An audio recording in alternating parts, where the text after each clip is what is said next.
Bapak-bapak. Shalom. Waduh, suaranya kayaknya masih ya. Shalom.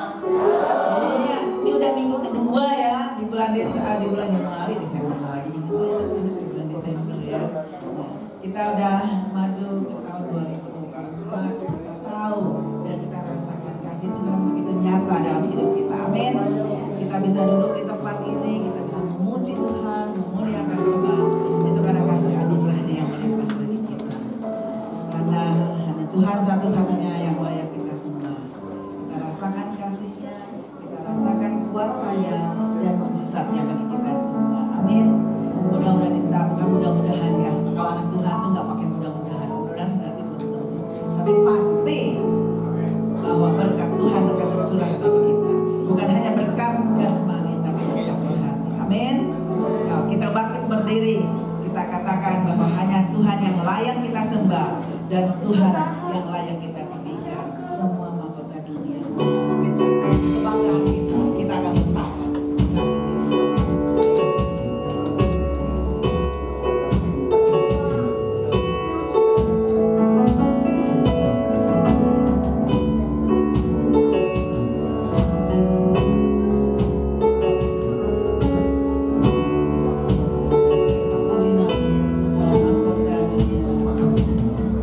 Semua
mengalir dalam hati kami Bapa, yang tidak akan pernah pudar sampai kapanpun juga.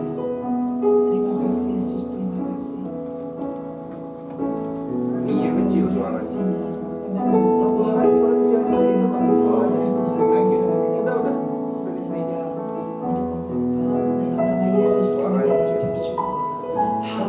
Sama-sama kita katakan amin.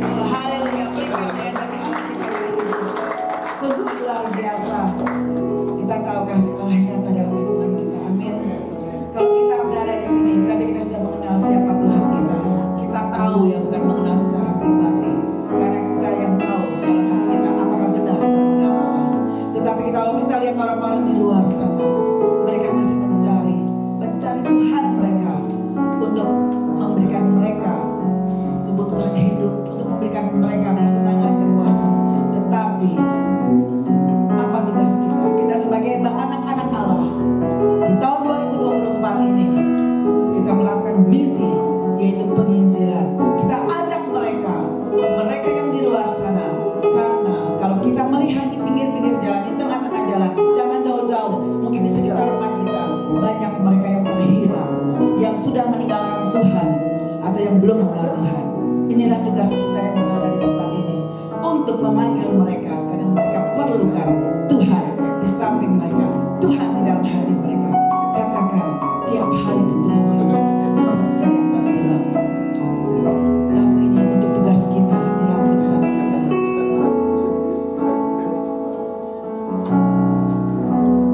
Tiap hari ku temukan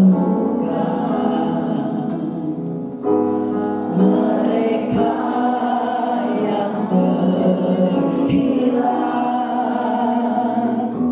hidup yang tak menentu, arah tujuan dalam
tema kita adalah penginjilan ya dalam menuju. Tetapi kita tahu di tahun 2023 mungkin ada suka duka kita lagi.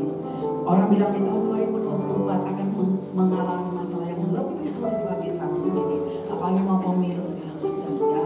Udah debat presiden aja kalau kita nonton ya, aduh ribut sana ribut sini, pusing ya, sini bela sini ya, apa tetapi ingat, sepusing apapun kita ya, sepunya masalah apapun kita, ingat kita selalu punya Tuhan. Amin. Kalau Tuhan bersama dengan kita, semua permasalahan kita dapat kita atasi.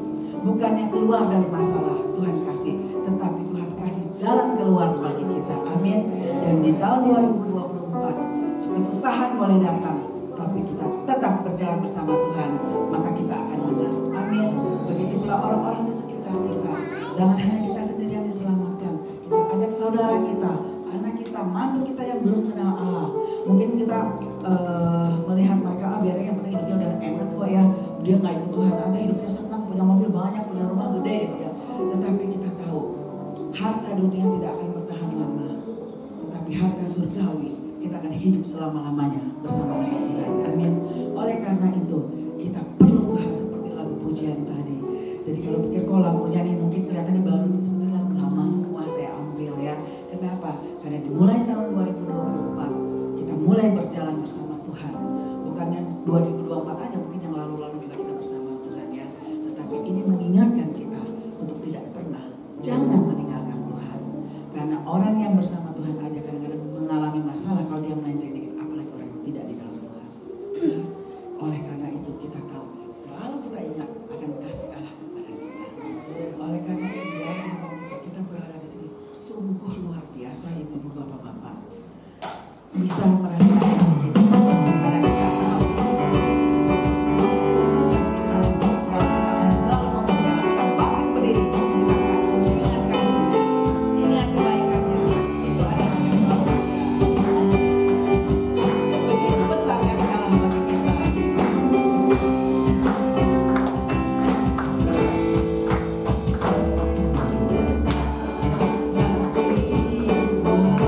Bapa, kau berikan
jahat banget sama kita. Tapi kita ingat, walaupun orang jahat, tapi kita tahu Yesus tidak pernah jahat sama kita.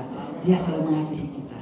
Kita tundukkan kepala, kita berikan berdoa persembahan Ibu Alen.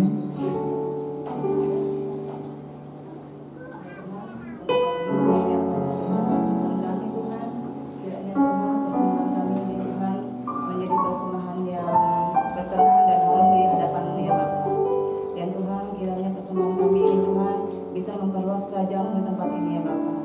Tuhan berkati juga tangan-tangan yang sudah memberi Tuhan, dan tangan-tangan yang belum bisa memberi juga Engkau berkati. Terima kasih Bapak, kami ucap syukur, haleluya, amin.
ku kan setia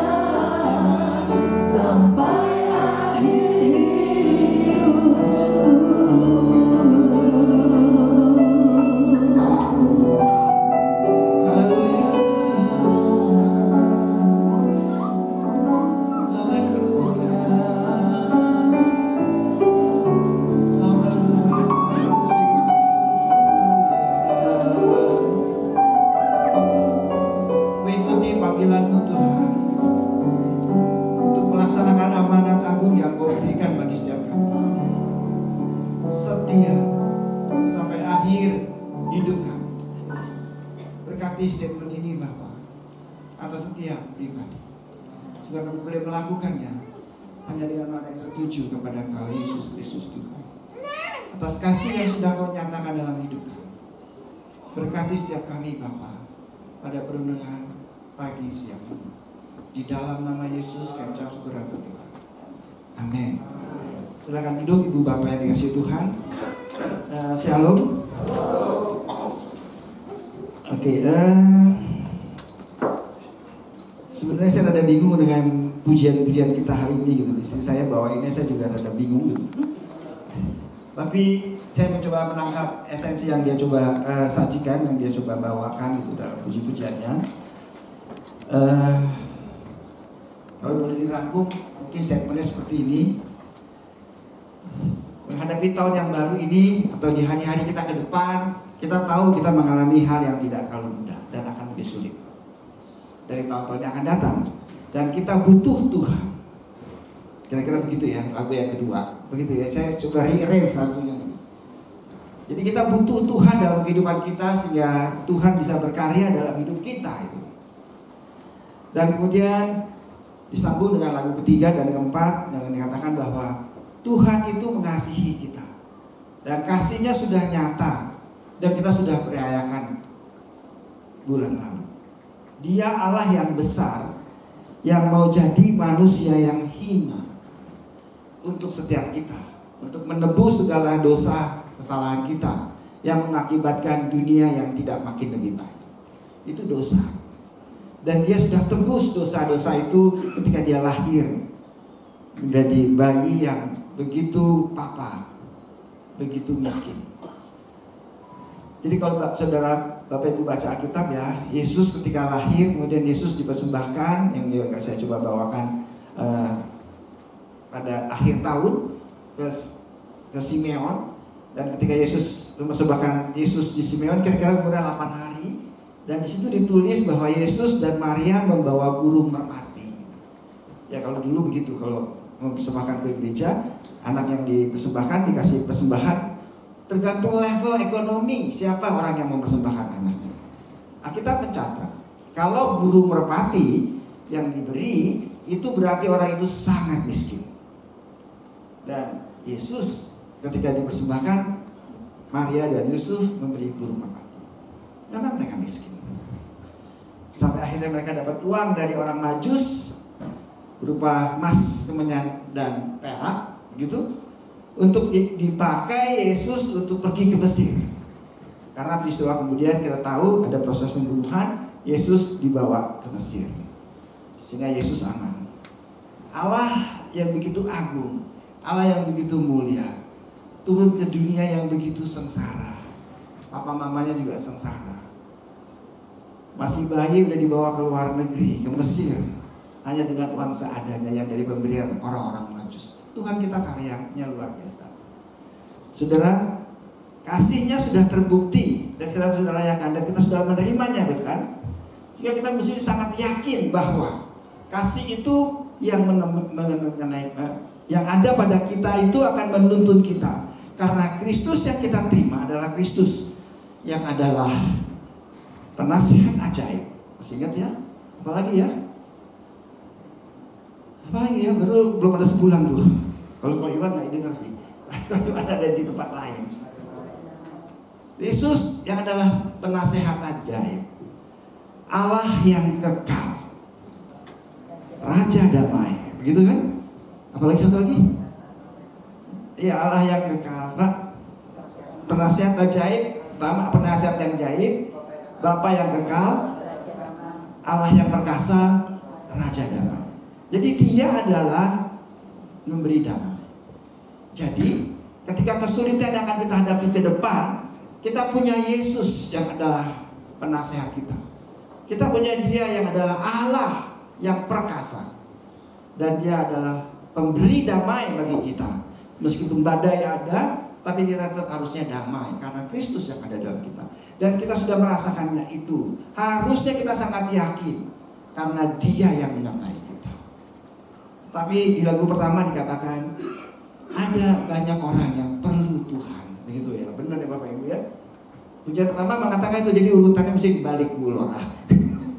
Ya, tapi no problem ya, saya coba. Ada orang-orang yang di luar sana yang memerlukan Tuhan.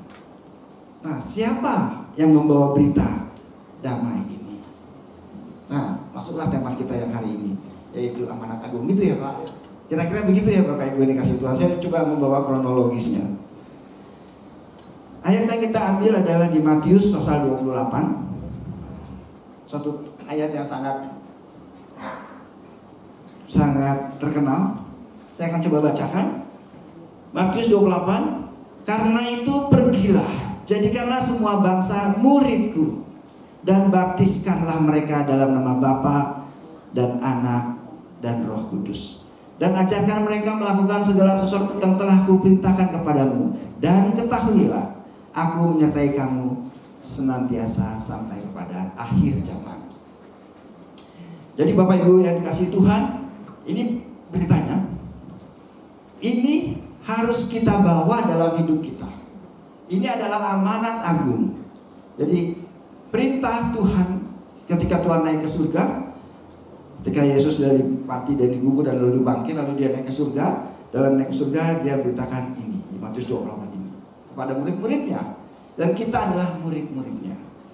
Dan dia katakan amanat agung ini pada dasarnya ada 4 aspek Bapak Ibu yang dikasih Tuhan. Pada dasarnya ada 4 aspek. Tolong di enter. Mana enterannya?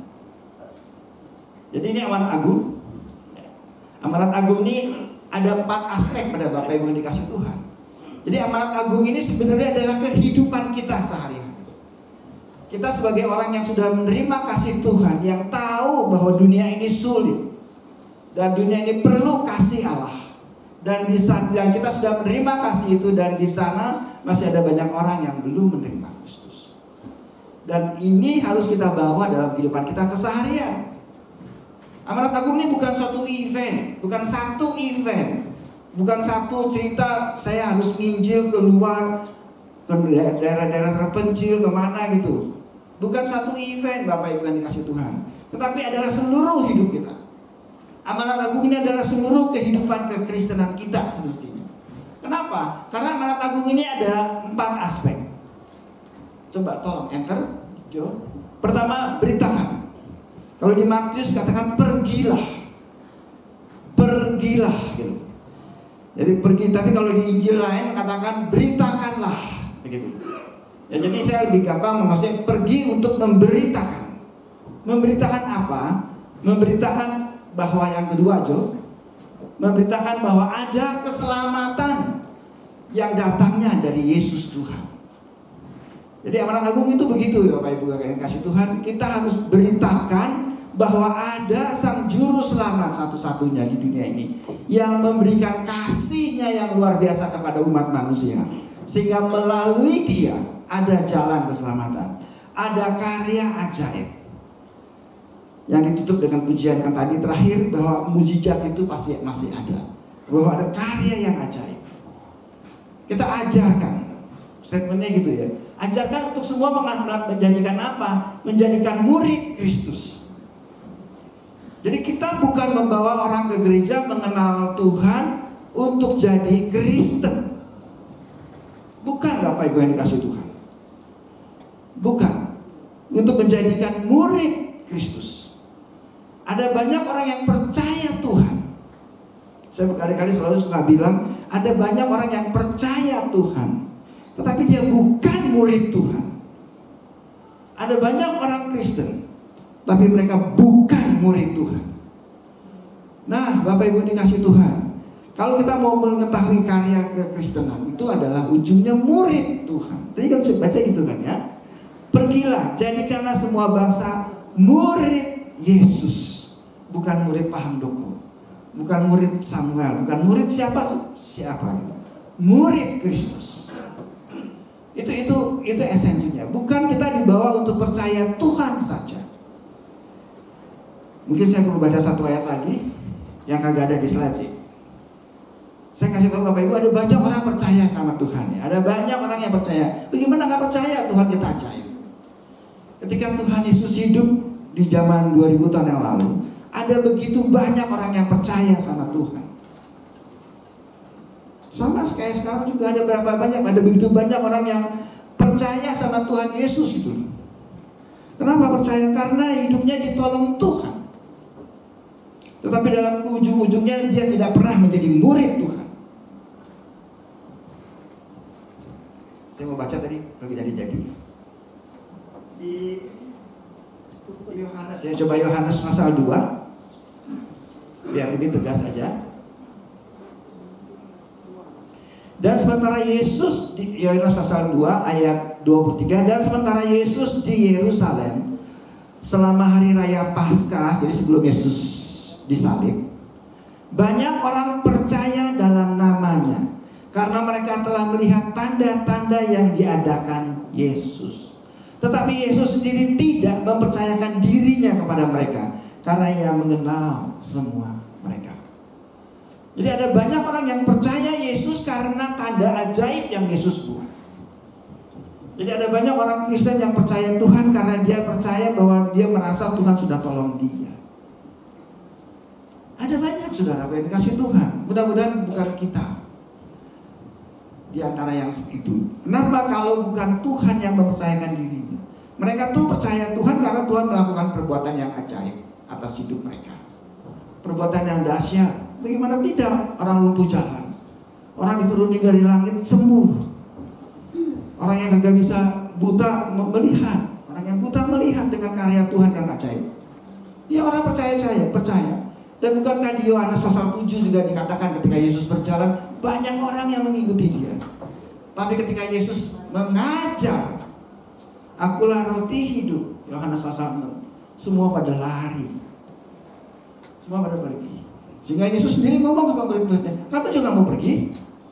Alkitab kita saudara, Yesus Yesus tidak mencari pengikut. Nggak seperti kita sekarang lagi pilpres, cari pengikut, cari yang mau nyoblos. Begitu ya Bapak Ibu? Tidak, Yesus tidak pernah mencari. Yesus tidak pernah mencari pengikut gitu. Dia bahkan buang pengikutnya kalau memang itu tidak betul. Yesus bilang begitu saudara, yang dikasih Tuhan. Jadi amanat agung itu tujuannya adalah menjadi murid Tuhan.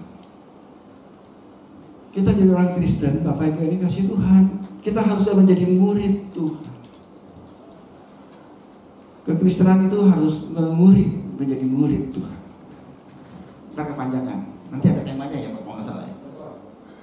Ajarkan keselamatan. Jadi kembali ya, kita harus dalam kehidupan kita keseharian.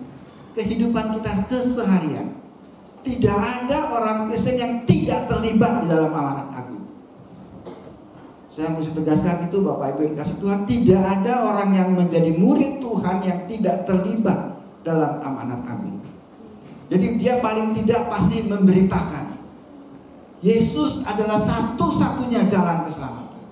Ada banyak agama, mereka semua memberikan jalan damai, tapi hanya Yesus yang berani menggaransi bahwa kita akan sampai ke surga.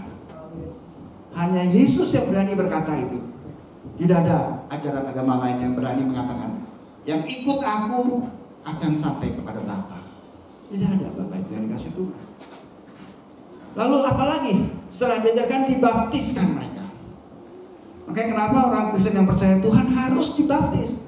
Betul, dibaptis bukan tanda keselamatan. Ada banyak orang yang tidak dibaptis juga selamat gitu. Tetapi baptis itu kita harus lakukan karena memang baptis itu adalah perintah Tuhan. Perintah Tuhan. Sama kayak makin penjaman kudus misalnya. Bapak Ibu gak makan penjaman kudus ya gak apa-apa, tetap selamat. Tetapi ini adalah tandanya gitu. Ini adalah label. Baptiskanlah mereka. Kemudian apa lagi? Yang keempat, apa Bapak Ibu? Yang keempat apa? Ajarkan. Ajarkan. Tapi ajarkan di sini berbeda ya Bapak Ibu. Ini ajarkan juga.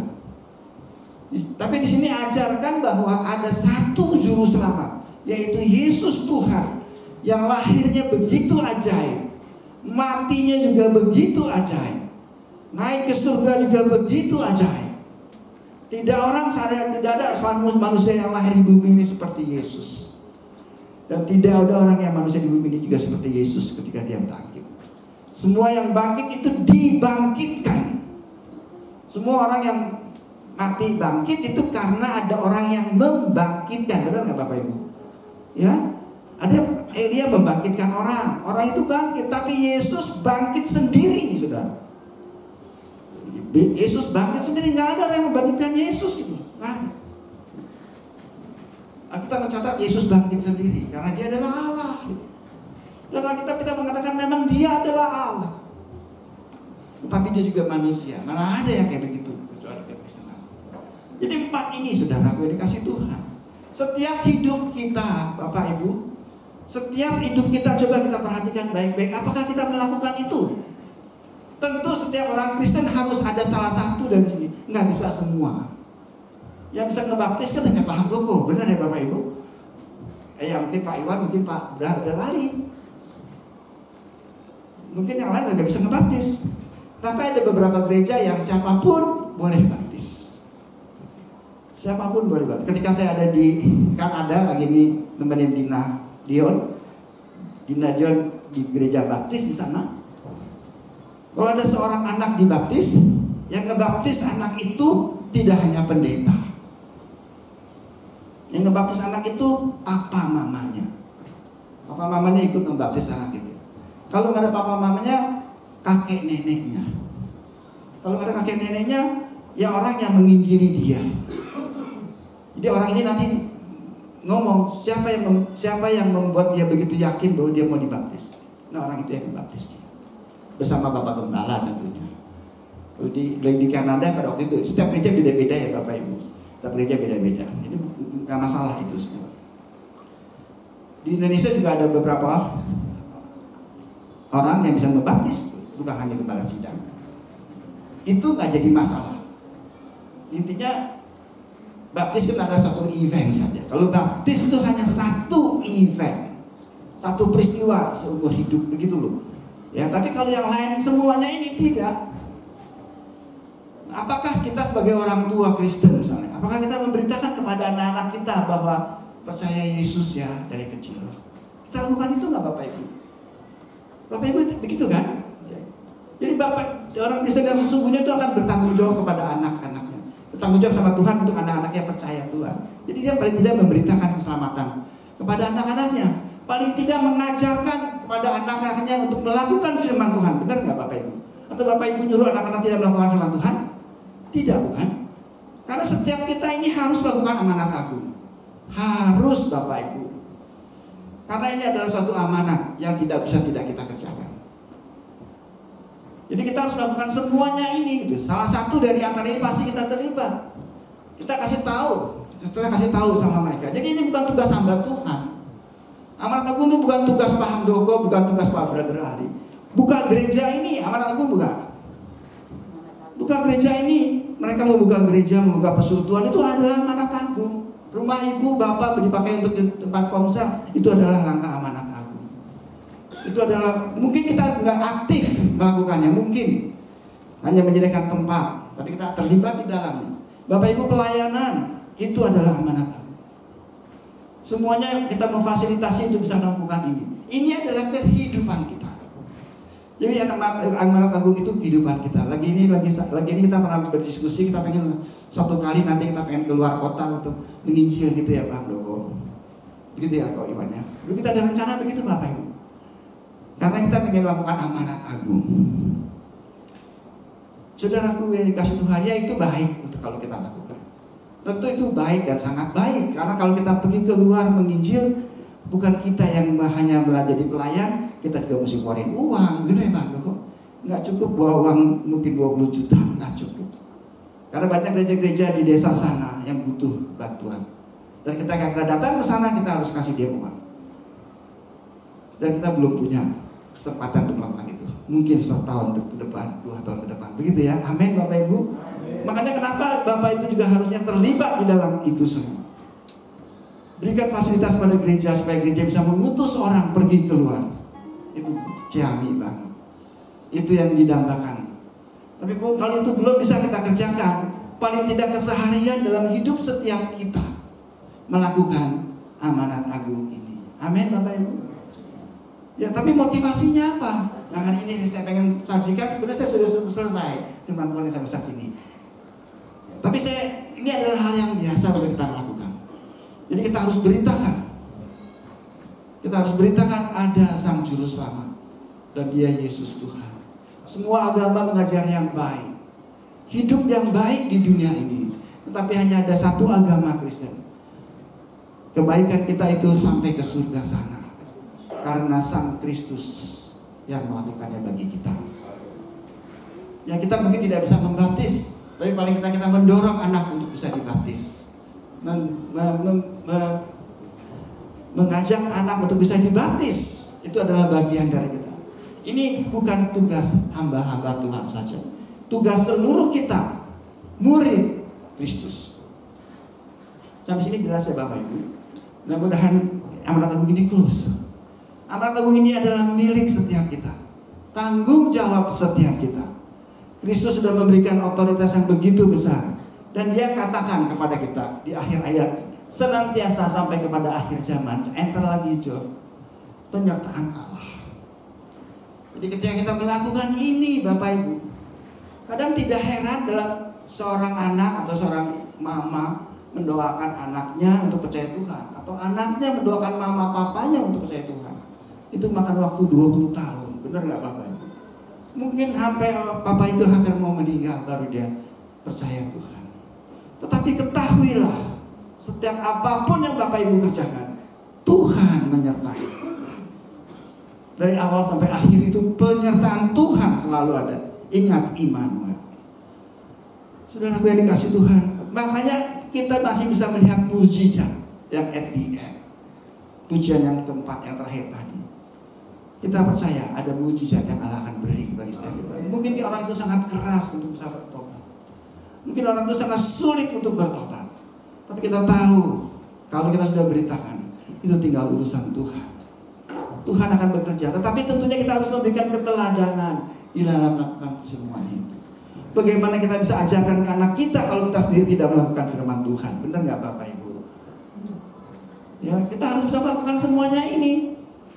Bagaimana kita bisa katakan Yesus adalah Sang Juru Selamat, Dia adalah penasihat yang ajaib kalau hidup kita juga berantakan. Kita harus perbaiki hidup kita dan minta tolong Tuhan karena Dia berikan kita Roh Kudus. Jadi perlengkapan Tuhan untuk setiap kita itu sudah lengkap Bapak Ibu. Dia taruh Roh Kudus yang menjadi roh penolong dalam hidup kita, benar kan? Ya. Jadi apalagi yang mesti kita tidak bisa kerjakan? Yesus yang sudah menginisiasi hidup kita, Yesus yang memberikan pertolongan melalui Roh Kudus, penasehat ajaib, Bapa yang kekal, Allah yang perkasa, Raja damai. Dia perkasa gitu Bapak Ibu. Bagaimana mungkin Dia tidak bisa melakukan semuanya? Jadi saya ingat ketika cici saya menikah dulu, dia mertuanya dia itu tidak percaya Tuhan. Ya didoakan sama dia sampai akhirnya mau mertuanya stroke, dan akhirnya dikasih Allah baru bisa hidup. Kalau dia cabut mati, tapi at the end dia percaya Tuhan. Dan dia, kalau papa percaya Tuhan, kata cici saya, pegang tangan dia pegang. Saudara berikan orang yang sekeras apapun, ketahuilah kalau kau sudah beritakan kepada dia, Tuhan juga bekerja bagi dia. Caranya kita nggak tahu Bapak Ibu. Itu Tuhan ditulis di Yohanes 17. Yohanes 17, mungkin saya juga harus baca. Nggak ada di slide, ini terlintas saja di otak. Yohanes 17, doa Yesus Jadi sebelum Yesus disalib, Yesus berdoa khusus untuk murid-muridnya. Lihat Allah kita bekerja. Lihat peristiwanya begitu indah Bapak Ibu. Yesus tahu kapan dia mati gitu. Dia tahu. Dia berdoa untuk murid-muridnya. Apa doa murid Tuhan Yesus? Doa terakhir Tuhan Yesus. Doa syafaat Tuhan Yesus terakhir untuk murid-muridnya. Untuk setiap kita. Kita kan murid-muridnya kan Bapak Ibu. Tuhan Yesus berdoa untuk setiap kita sebelum dia mati. Tentu sekarang dia adalah sebagai Allah di atas, di surga. Dia juga sampai sekarang berdoa untuk saudara dan saya. Ketahuilah Bapak Ibu, Yesus di surga tetap berdoa menjadi berdoa syafaat. Kenapa saya yakin itu? Karena dia adalah imam yang agung. Dia adalah imam agung kita. Imam agung itu di dalam keagamaan Yahudi, imam agung itu adalah orang yang menjadi perantara antara bangsa Israel dengan Allah. Yesus adalah imam agung kita. Jadi dia adalah perantara kita dengan Allah. Jadi jelas dia adalah pembela kita. Jadi Bapak Ibu, kalau berikan pujian, kalau kita berdoa, ketahuilah, berkali-kali saya katakan, ketahuilah bahwa Allah juga berdoa bagi kita. Kita tidak perlu minta khusus doa dari Pak Handoko, nggak perlu minta khusus doa dari siapapun gitu. Ketahuilah, Yesus berdoa buat saudara. Kalau Yesus yang berdoa buat saudara, siapa lagi yang lebih hebat dari doa Yesus, saudara? Siapa lagi yang lebih hebat dari doa Tuhan Yesus? Jadi kalau bicara, kadang-kadang kita kan cari pendeta untuk mendoakan kita sakit gitu kan. Cari pendeta untuk kita didoakan supaya sembuh, begitu kan? Orang Kristen begitu kan? Cari pendeta-pendeta yang punya karunia kesembuhan dan sebagainya. Seolah-olah Tuhan Yesus tinggalin kita. Saya kasih tahu Bapak Ibu, dikasih Tuhan, Allah yang saya sembah, Allah yang saya sembah adalah Allah yang Bapak Ibu sembah, adalah Allah yang selalu berdoa untuk kita.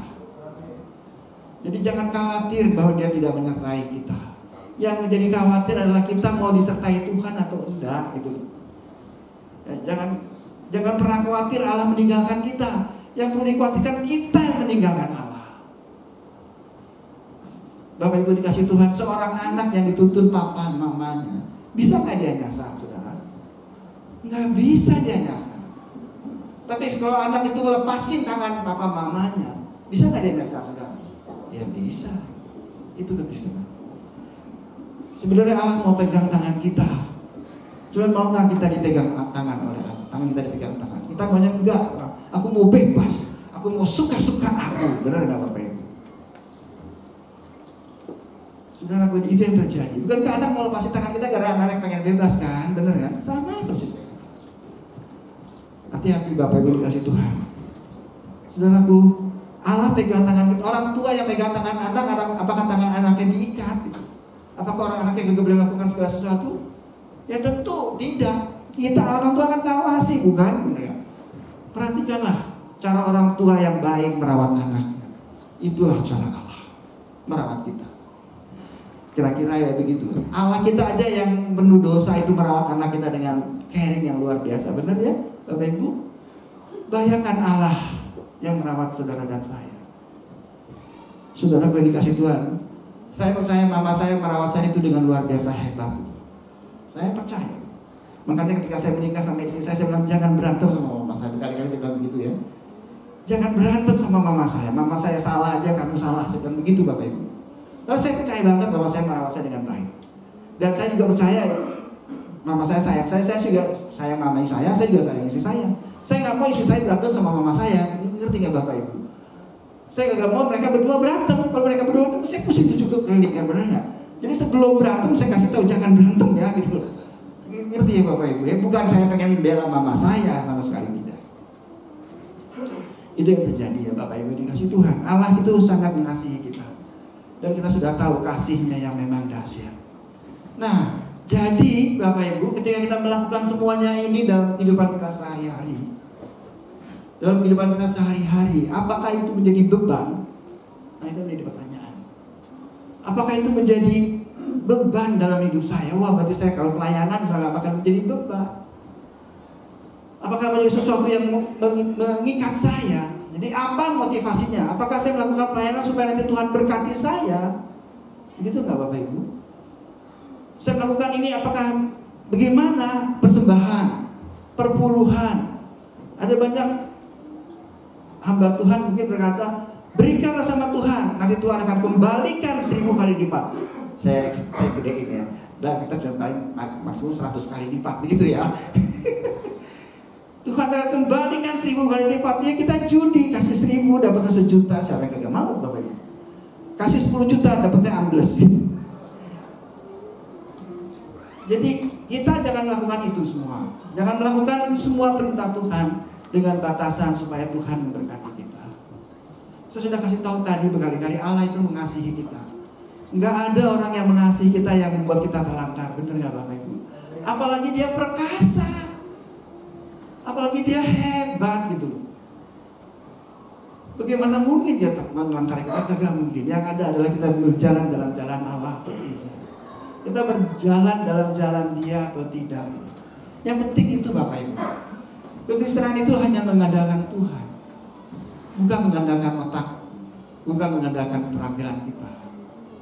Saudara dikasih Tuhan, ada banyak kesaksian mengenai hal ini, tapi kalau terlalu panjang. Ketahuilah. Jadi motivasinya semua ini apa ketika kita melakukan ini?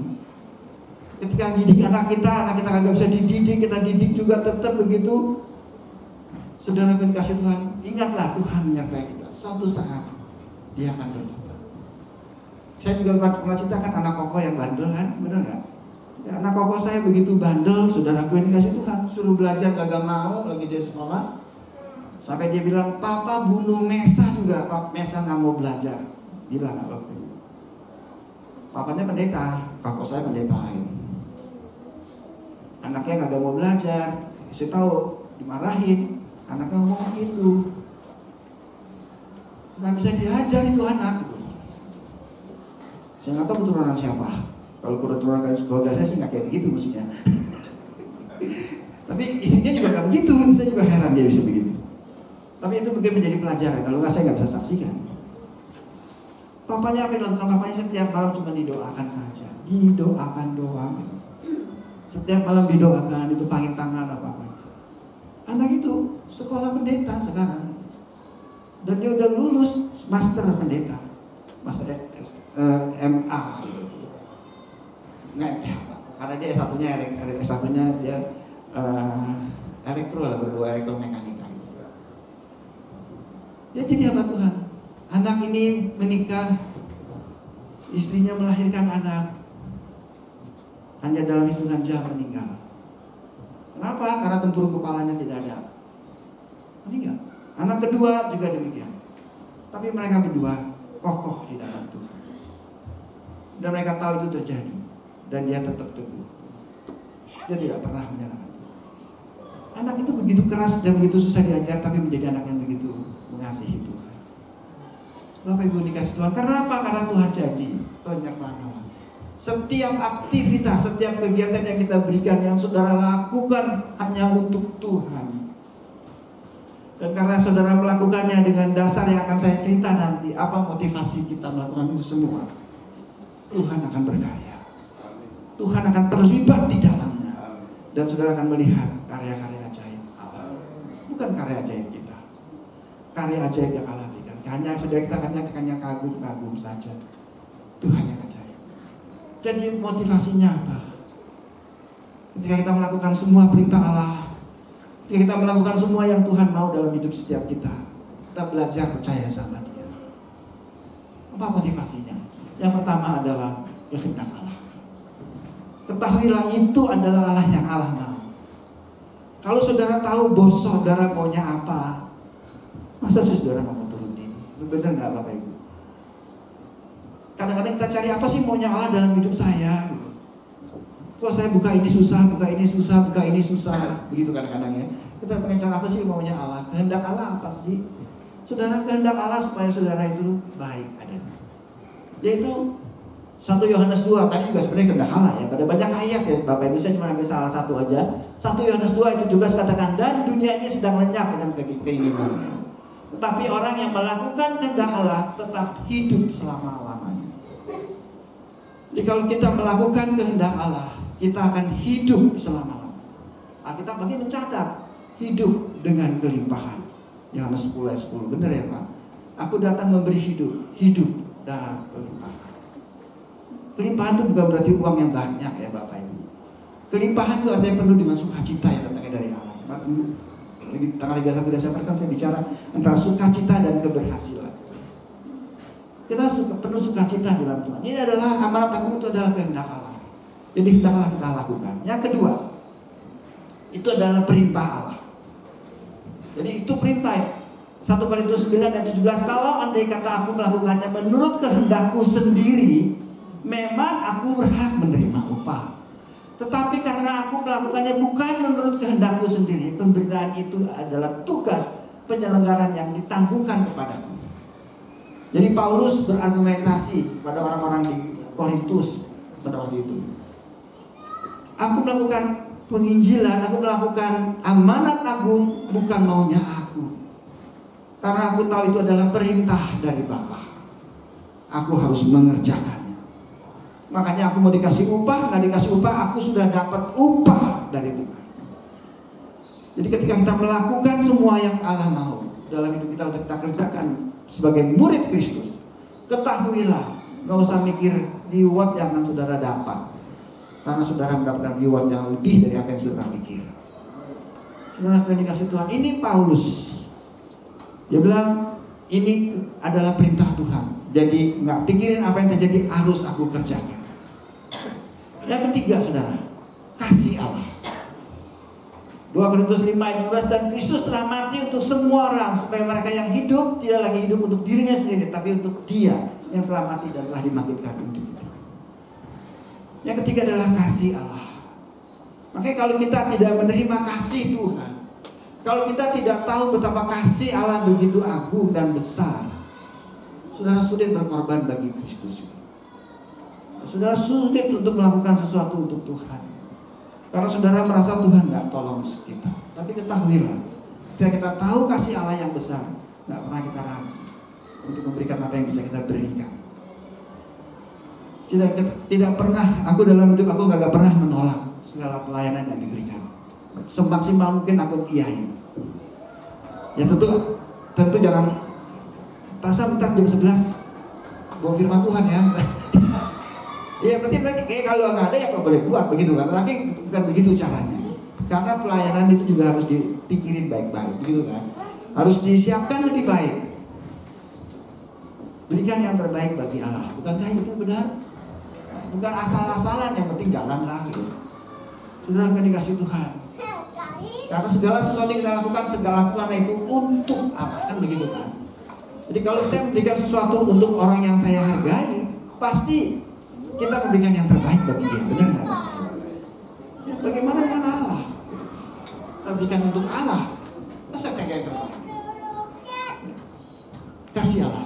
Makanya berkali-kali kasih Allah. Dan tema isi saya tadi kan pujian juga kasih, karena dasarnya adalah kasih Yesus. Jadi ada 5 ya saudaraku, motivasinya itu ada 5 pastinya. Tapi 3 di atas ini kita basicnya adalah Allah. Jadi karena itu adalah kehendak Allah, itu perintah Allah, dan karena kasih Allah, dan itu semua sudah kita terima, dan kita tahu Allah maunya apa, dan kita bisa terlibat di dalamnya, begitu kan? Masa sih kita nggak mau lakukan? Benar nggak Bapak Ibu? Sangat nggak masuk akal, bukan? Sangat nggak masuk akal kalau kita tidak terlibat di dalamnya. Kalau kita sudah menerima kasih itu, dan kita tahu apa yang Allah mau, dan kita tahu itu adalah perintah, ya pasti kita kerjakan lah, benar ya? Nah, tapi itu kan ada di rasio kita, itu ada di kepala kita. Makanya yang keempat ini adalah, kalau enter, menyatakan kasih Allah. Jadi ketika kita melakukan itu, kita nyatakan kasih Allah. Jadi bukan kita nyatakan kehebatan kita, bukan nyatakan keterampilan kita. Kita nyatakan Allah lah yang bekerja dalam saya. Aku berutang baik kepada orang Yunani maupun kepada orang yang bukan Yunani, baik kepada orang terpelajar maupun kepada orang yang tak terpelajar. Karena kita sudah diberikan begitu besar oleh Allah, masa sih kita nggak mau reply balik kasih Allah? Gitu loh. Jadi menyatakan kasih Allah artinya kita pengen coba mengembalikan kasih yang sudah Tuhan beri. Jadi ketika kita melakukan segala sesuatu, lakukanlah dengan kasih yang datangnya juga dari Allah. Maksudnya begitu loh, seolah kita berhutang gitu. Jadi jangan pernah. Kemarin adik saya datang ke rumah gitu. Ya saudara saya suka datang ke rumah, saya juga heran. Mau juga saya datang ke koko saya, karena koko saya juga datang ke rumah saya gitu. Di dalam Kristen biasa gitu kan, adik cari koko, benar ya Pak? Biasa begitu ya. Tapi kadang-kadang koko saya cari saya, cici saya ke rumah saya juga heran. Saya terlalu sombong kali.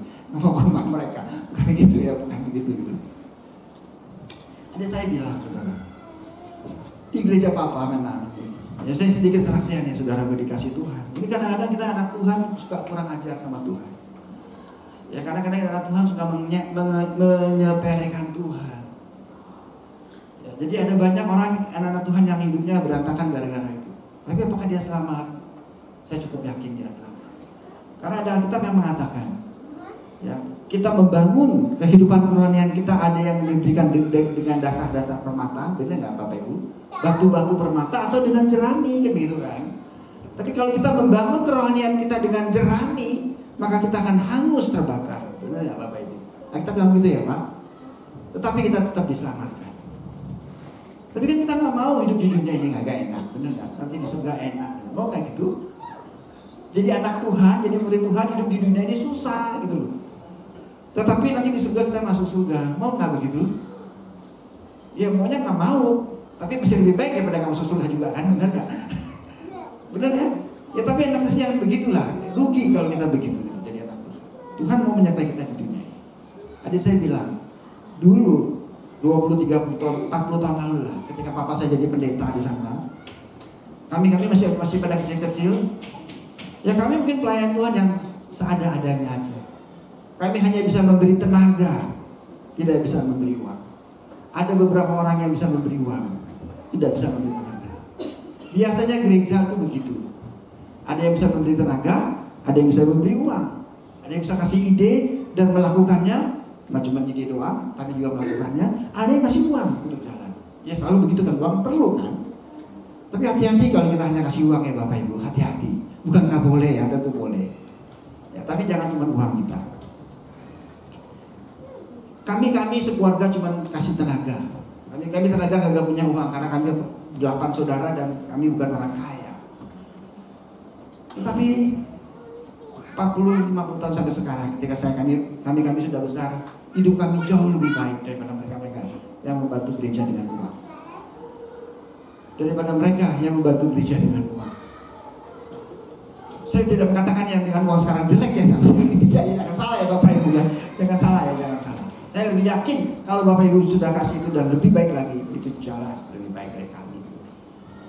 Yang penting ketika kita melakukannya itu, benarkah kita melakukannya dengan menyatakan kasih Allah? Apa dengan arogansi kita? Apa dengan kekuatan kita berkarya bagi Tuhan? Kalau kita berkarya bagi Tuhan karena kita ingin mengatakan kasih Allah yang kita bagian balas, makanya anak Tuhan itu tidak pernah kecewa. Tidak pernah, gue gak mau lakukan lagi ya. Ya sama kan saya udah ceritakan, saya sudah nampung orang di rumah dulu. Kita ada satu keluarga di rumah saya, kadang-kadang memusuhin saya. Bilang, adik-adik saya yang sudah saya bilang, Bang ini jangan suka nampung orang lagi. Lah, kenapa jadi orang lain yang disalahin? Yang salah kan orang itu doang. Gitu kan? Kenapa orang lain jadi kagak boleh dapat berkat gitu? Ya dia ngomong sih boleh-boleh ya, tapi saya diem aja gitu. Saya lakukan, tetap saya lakukan aja. Bapak Ibu dikasih Tuhan. Yang kita melakukan sesuatu yang baik, tidak pernah cemburu meskipun yang dibalas tidak baik sama kita. Ya, berkali-kali harus kita sadari itu karena kita melakukan amanat agung karena kita menerima kasih Allah, bukan karena kita pengen show off. Dan yang terakhir, Maranatha. Yang terakhir adalah Maranatha. Apa itu Maranatha? Maranatha itu Yesus datang kembali. Harapan orang Kristen itu adalah surga apa neraka? Surga pada bumi ini, saudara. Harapan orang Kristen itu untuk ke surga atau hidup nyaman di bumi. Sesungguhnya harapan orang Kristen itu adalah surga, benar ya? Nyaman di bumi ini adalah bonus aja, gitu. Ya, bonus aja. Nah, Yesus datang kali kedua, Maranatha-nya adalah kedatangan Tuhan kali kedua. Dan Injil kerajaan ini akan diberitakan ke seluruh dunia menjadi kesaksian bagi semua bangsa. Sesudah itu barulah tiba waktunya. Yesus datang. Yesus datang kali kedua, saudara yang dikasih Tuhan. Itu kalau Injil sudah diberitakan ke seluruh bangsa. Nah, Injil sudah diberitakan ke seluruh bangsa, maka Yesus datang kali kedua. Semua orang percaya akan diangkat ke surga hidup-hidup. Itu cerita Alkitab.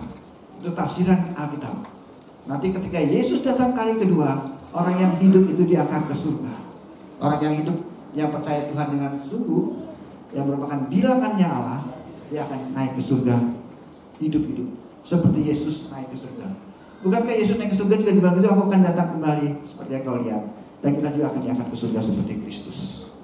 Karena dia adalah yang sul, yang pertama. Harapan orang Kristen adalah cepat-cepat Yesus datang kali kedua, supaya kita bersama Tuhan selama-lamanya di surga. Dan itu hanya terjadi kalau berita Injil diberitakan ke seluruh dunia. Nah, sampai sini sebenarnya saya pengen ingatkan kita. Injil diberitakan ke seluruh dunia. Nah, kalau dulu dalam kita berpikirnya mungkin ada orang yang menginjil di daerah-daerah. Benar ya Bapak Ibu? Ada orang yang menginjil di tempat-tempat pelosok. Mungkin kita mikirnya begitu. Tapi sekarang, setelah internet masuk di dalam dunia maya, masuk dalam dunia ini, orang-orang selama ada jaringan internet, orang bisa menerima Injil. Benar nggak Bapak Ibu? Ya, selama orang ada jaringan internet, semua orang bisa menerima. Dan jaringan internet coba terus diupayakan. Makanya sekarang sudah ada di penghujung-ujung yang akhir zaman. Jadi kita jadi anak Tuhan haruslah menjadi murid Tuhan yang serius. Kita melakukan ini semua dengan satu asumsi bahwa Maranatha, Tuhan cepat datang kembali. Tuhan datang kembali. Karena itu adalah harapan setiap umat Allah.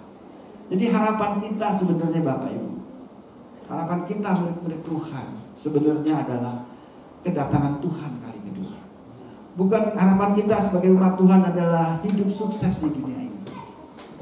Tentu hidup sukses di dunia ini maunya kita, benar ya. Mana ada orang yang gak mau sukses, ya kan? Tetapi hidup sukses di dunia ini kita harus kerja juga. Kita harus kerja keras, kita harus hidup benar sebagaimana yang dunia ini. Tetapi harapan sesungguhnya dan kita itu akan tahu bahwa kita itu ditolong Tuhan dalam melakukan itu semua. Jadi harapan kita sesungguhnya adalah Yesus datang kali kedua. Itu yang kita harapkan. Dan itu kalau kita pengen mempercepat itu, berarti ya kita harus melakukan amanat agung dengan lebih cepat. Dan kemarin di sekolah di UPH kan selalu kita kan terus kencang banget di UPH. Jadi sudah banyak penginjil ke daerah-daerah terpencil yang bahkan di sekitar Indonesia ya, di Irian Jaya. Dia juga di Irian Jaya. Di Irian Jaya itu masih banyak orang-orang suku terbelakang. Masih orang-orang yang tidak terjangkau. Ya, masih ada daerah tak terjangkau. Dan Injil sudah masuk ke sana. Injil sudah masuk ke sana. Ya, ada orang yang 20 tahun tinggal di Irian Jaya, di suku mana gitu, di daerah mana saya kagak catat soalnya saudara. 20 tahun misionaris tinggal di situ, hanya tugasnya mentranslate Alkitab ke bahasa lokal. Jelas nggak Bapak Ibu? Hanya itu, supaya Injil sampai ke suku itu. Nah, jadi amanat agung adalah tugas kita, itu kan. Kita harus lakukan dengan visi, dengan misi, dengan motivasi bahwa itu adalah perintah Allah dan itu maunya Allah. Dan saya sudah menerima kasih Allah. Saya akan lakukan itu dengan sungguh-sungguh, begitu loh Bapak Ibu, dengan yang terbaik, dengan harapan Yesus cepat datang. Karena berkat yang Tuhan beri buat kita sudah tak terhitung jumlahnya. Amin. Mari kita berdoa. Kalau kita berdiri, Pak Iwan udah didik pakai berdiri. Nyanyikan pujian.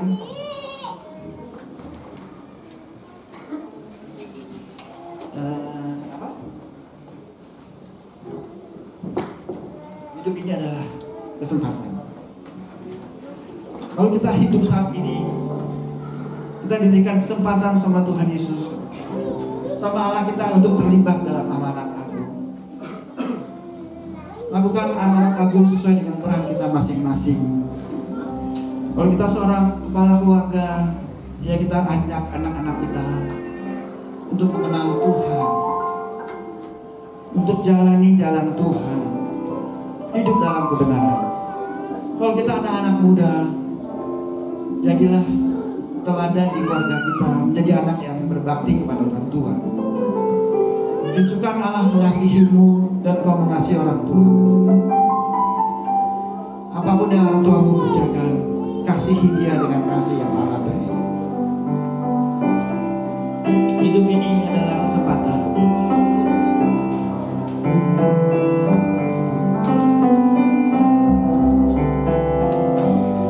Hidup ini adalah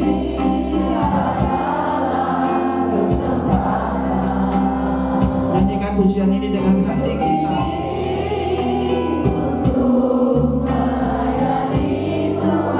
Hidup ini untuk terlibat dalam amanah agung. Jangan sia-siakan waktu yang Tuhan sudah beri.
Firman Tuhan yang hari ini yang telah disampaikan oleh hambanya Pak Samuel Lukas.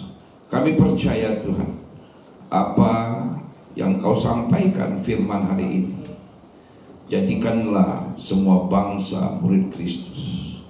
Kami siap melakukannya Tuhan. Engkaulah yang memberikan kami kekuatan, sehingga apa yang kami sampaikan, kami akan ceritakan tentang Yesus Kristus sebagai Tuhan dan Allah kami. Terima kasih Bapak, Engkau berkati Pak Samuel Lukas yang luar biasa ini, menjadi teladan buat kami semua, menjadi suratan yang terbuka, sehingga dia selalu menceritakan tentang kebaikan-kebaikan Tuhan Yesus Kristus. Engkau berkati selalu Pak Samuel Lukas beserta istrinya si Sora, anaknya, mantunya dan cucunya. Engkau berkati keluarga ini menjadi keluarga Kristus, mencerminkan tentang Kristus, sehingga memberkati seluruh yang ada di sekitar Pak Samuel Lukas dan bahkan memberkati bangsa-bangsa. Kami bersyukur dan berterima kasih kepada Tuhan Yesus Kristus. Haleluya. Semua berkata amin. Silakan duduk. Ya, kita lihat pengumuman warta jemaat GBI KDC.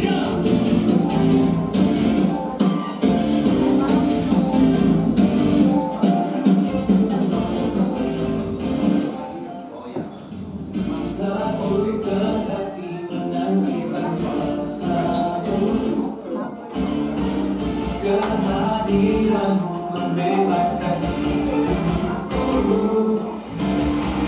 dalammu tiada lagi belenggu.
kasih.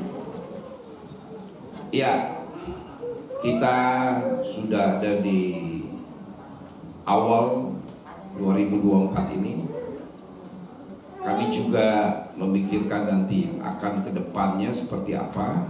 Kami minggu depannya bersama-sama Pak Gembala dan seluruh yang terlibat nanti akan terakhir ya, internal kami bagaimana kita menjadi murid Kristus, itu yang paling penting ya. Saya ini ada sedikit ini tenggorokannya ya, agak terganggu karena sedikit radang. Waktu itu saya pergi ke Cikampek karena pergi ke pabrik itu, Pak Samuel.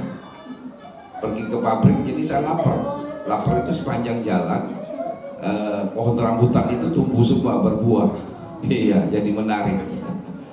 Jadi biasanya kan orang buat hanya sambilan aja, tapi karena lapar saya makannya terlalu banyak itu. Jadi kena radang. Dia sembuh, makan gorengan lagi, ya balik lagi seperti ini. Tadi pagi saya bangun, aduh, saya pikir ke gereja atau enggak gitu ya, seperti itu. Jadi saya bangun antara pergi apa enggak gitu, karena kan kalau radang itu nggak enak kan gitu. Tapi namanya kita ini kan sudah terbiasa jadi habit ya. Rasa itu nggak enak apa gitu kalau saya nggak ke gereja gitu. Jadi saya bangun pagi-pagi, sebangunnya saya langsung mandi, jadi agak telat sedikit gitu. Ya, tadi firman Tuhan yang sangat menarik sekali gitu loh, yang Pak Samuel sampaikan gitu loh. Kalau kita itu punya anak itu, ya harus orang tuanya yang menggandeng gitu ya Pak. Seperti itu. Jadi memang harus kita juga cerita bahwa jangan sampai anak kita itu yang mendidik itu karena suster, karena pembantu gitu. Harus orang tuanya. Karena kenapa? Tadi yang Pak Samuel sampaikan itu, firman Tuhan sampai kalau kita sebagai maksudnya orang tua memperhatikan anaknya kan sesuai orang tuanya gitu. Begitu dia juga DNA kita ya. Ya mungkin saya juga suka memberontak nih, kenapa gitu? Ya mungkin saya dididik juga dari bukan dari bapak itu atau ibu, lebih dididik dari nenek, oma. Mungkin saya sama Pak Iwan sama suka berontak juga. Ini dididik sama oma sama opanya kali. Ya benar itu yang disampaikan firman Tuhan itu, kita harus menjadikan semua bangsa itu murid. Saya juga lakukan gitu kepada orang non Kristen. Dia mendengar lagu-lagu rohani itu, dia nangis. Ya dia nangis, dia orang Muslim. Tapi saya suka cerita tentang siapa Yesus itu. Saya sampaikan aja, saya ceritakan gampang. Kita ngerti kan Yesus itu sebagai apa? Allah yang perkasa, Bapa yang kekal, Raja damai.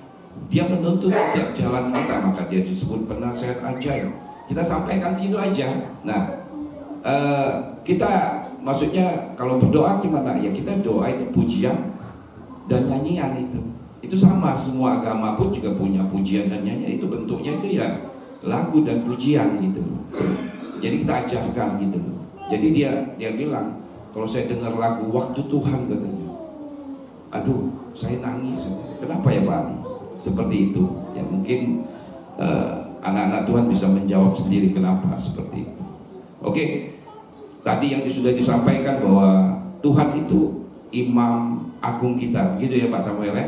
Iya, kita naikkan pujian, mari kita bangkit berdiri. Kusanjung Kau Tuhan ya, karena Dialah imam besar agung.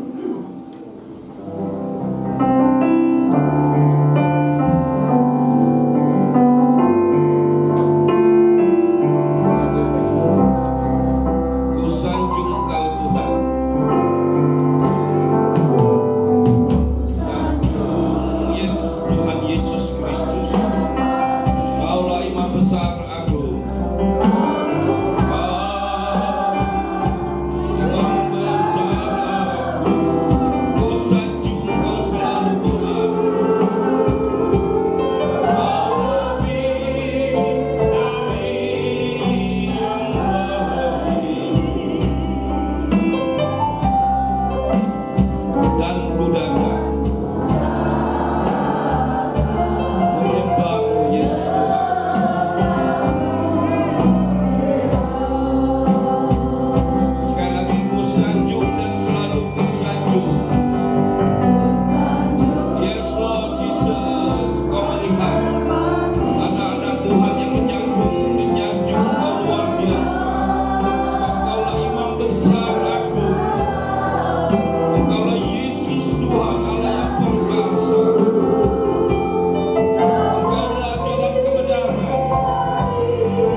Bapa surgawi, firman-Mu hari ini menegaskan Engkau dimanapun kami, Engkau Allah Immanuel yang selalu menyertai kami. Jadikanlah kami murid-Mu Tuhan, supaya amanat Agung-Mu terjadi dalam kehidupan kami sehari-hari, merupakan habit kehidupan kami Tuhan. Kami percaya kami gak berjalan sendiri Bapa, tetapi Engkau menyertai kami. Engkau Bapa yang baik penyembuh. Kami gak ditinggalkan, tetapi Engkau menuntun kami Tuhan. Tetapi seringkali kami keluar dari zona nyaman kami. Kami sering keluar dari tuntunan-Mu Tuhan. Ampuni kami. Tetapi Kau ingatkan kami kembali tentang firman Tuhan ini, supaya kami terus memegang erat tangan-Mu Tuhan. Terus kami menuruti tuntunan-Mu ya Bapa. Kami percaya Engkau Allah yang menyertai kami, khususnya gereja ini Tuhan, dan juga seluruh jemaat ini Tuhan. Biar mereka pulang dari tempat ini, mereka adalah murid-murid Kristus yang selalu dalam penyertaan-Mu Tuhan. Dan biarlah gereja ini ada menjadi misi-Mu yang besar Tuhan, menjadi berkat bagi lingkungan kami. Terpujilah nama-Mu Bapa. Berkati Pak Samuel dan keluarganya Bapa, yang sudah ikut hadir dalam pelayanan di gereja ini. Kami percaya anugerah-Mu, kasih-Mu selalu ada dalam keluarga ini Tuhan. Kami percaya berikan pemain baru, hikmat yang baru dalam pelayanannya, dalam juga sebagai dosen Tuhan, sebagai kepala rumah tangga. Penyertaan Tuhan selalu akan hidupnya. Terima kasih Bapak. Kami juga berdoa bangsa Indonesia yang tahun ini adalah tahun politik Tuhan, dan 14 Februari ini kami percaya Kau berikan kami pemimpin yang baru, presiden yang baru, wakil presiden yang baru, sesuai dengan kehendak-Mu yang jadi Tuhan. Terpujilah nama Bapak. Kami juga berdoa jemaat kami yang sakit hari ini, sembuhkan mereka Bapak. Jangan berikan kekuatan buat mereka, dan juga yang mencari pekerjaan, bukakan jalan bagi mereka.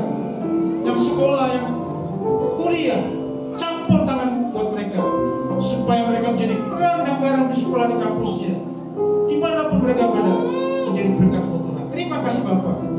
Mari Bapak sekarang arahkan hati-Mu, serta angkat tangan saudara setinggi-tingginya.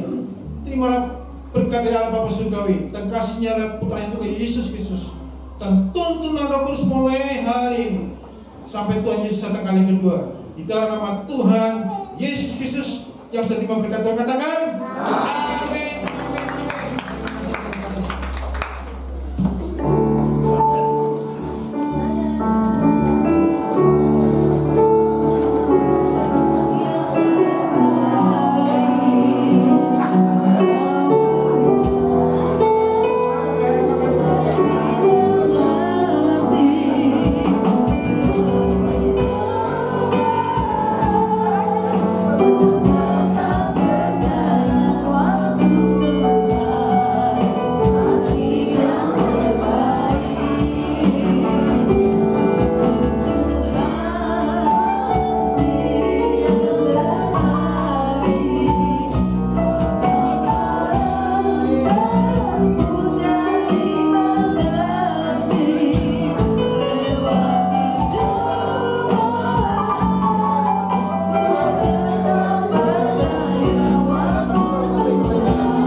Ada cucu baru ya. Jemaat baru. Hah?